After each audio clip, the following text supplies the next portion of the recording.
Did you watch it? Better yet, I'm old enough that I actually went to it. Ringling Brothers Barnum and Bailey Circus. The greatest three-ring circus in the land. Celebrated in film back in 1952 with Cornel Wilde, Betty Hutton, and James Stewart. Before your time, maybe. Not mine. Then in 2017, Hugh Jackman played P.T. Barnum in The Greatest Showman. Entertaining both times. Good spectacle. Great misdirection. But why do I feel like what I've been watching lately is just another Circus remake?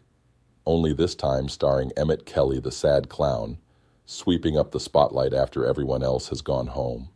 Where have we been? Asleep on the Vance's couch? There has to be more than this. Noise, non-stop noise. And guess who's making it? And making it on purpose. Some call it distraction. Some call it ego. Some call it, fudge, I'll be polite and leave that one blank. Bottom line, it's all noise. Not governing, not leading, just noise. Name one single thing that has been done that actually benefited you. And if you're about to say immigration, I'll counter with the hundreds of millions wasted on ICE theater, detention centers, the failed alligator Alcatraz, vanity jets, and murdered innocents. So be smart and don't go there.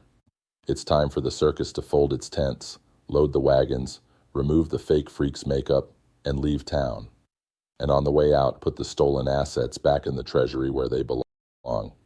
So where do we go from here? More extreme right MAGA? I hope not. And I think their scared leader has done more damage to that movement than any opponent could have managed. They took themselves down.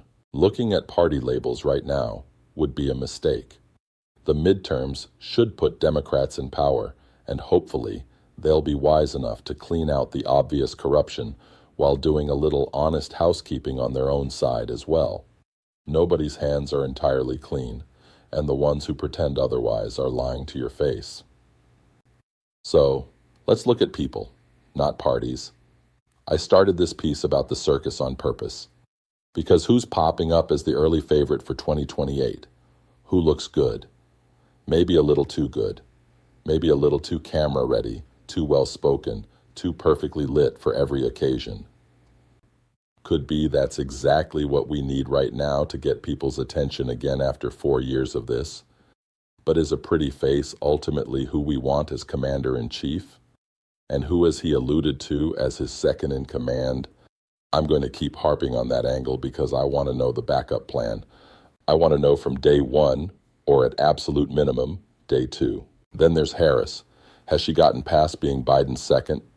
I'm not anti-Biden, but he was a fool for running again, and the Democratic Party was plain stupid to go that route. He and Trump were just too damn old. Just like me, so don't anyone get any ideas about talking me into running, even though I would be absolutely fantastic. Especially with Robert Reich as my number 2. Geriatrics to the rescue. Combined age of about 160 years, 0 interest in a second term, nothing left to prove, and no donors to protect. Dangerous combination in the best possible way. The point I'll keep making between now and 2028 is this. That election will be more important than anyone currently thinks it will be. It could be, it should be, the chance to start setting things straight, to pass laws that prevent this kind of unbridled power and corruption from happening again, to rebuild the guardrails that got quietly dismantled while we were watching the circus. Make your decisions with thought, because whoever walks into the White House next walks in carrying way too much inherited power, and must be honestly, genuinely willing to give a lot of it back for the sake of the rest of us. Only God is God, by whatever name you call him. Sorry, Trump. Your flatulence still stinks.